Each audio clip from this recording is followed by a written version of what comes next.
ഓം നമോ ഭഗവതേ വാസുദേവായ.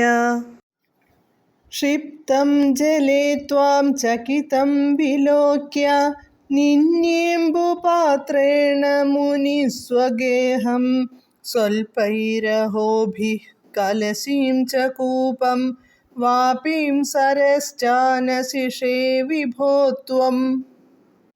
പദാനുപദം.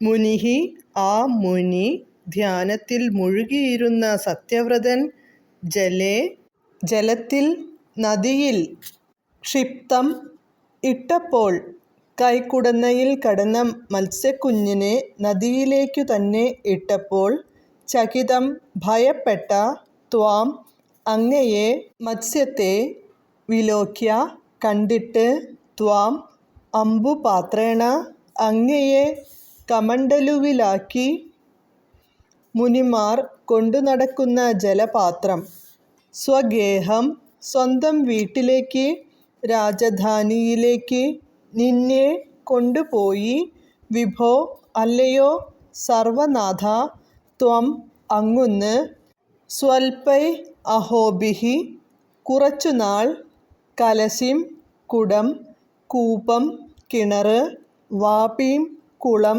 സരഃ ച, തടാകം എന്നിവയിൽ, ആനശിഷേ, നിറഞ്ഞുനിന്നു.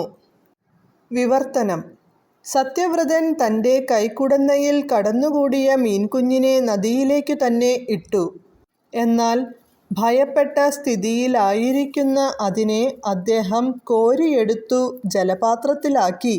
പിന്നീട് കൊട്ടാരത്തിലേക്കു കൊണ്ടുപോയി കുടത്തിൽ നിക്ഷേപിച്ചു. പെട്ടെന്നുതന്നെ വളർന്ന് കുടത്തിൽ കൊള്ളാതായ മത്സ്യത്തെ സത്യവ്രതൻ പിന്നീട് കിണറ്റിലും അതിൽ വളർന്നു കവിഞ്ഞപ്പോൾ യഥാക്രമം കുളത്തിലും തടാകത്തിലും നിക്ഷേപിച്ചു. എന്നാൽ തടാകത്തിലും ഉൾക്കൊള്ളാനാവാത്ത വിധം അതു വളർന്നു. ഹരേ കൃഷ്ണ. ഹരേ കൃഷ്ണ ഹരേ കൃഷ്ണ കൃഷ്ണ കൃഷ്ണ ഹരേ ഹരേ, ഹരേ രാമ രാമ രാമ ഹരേ ഹരേ.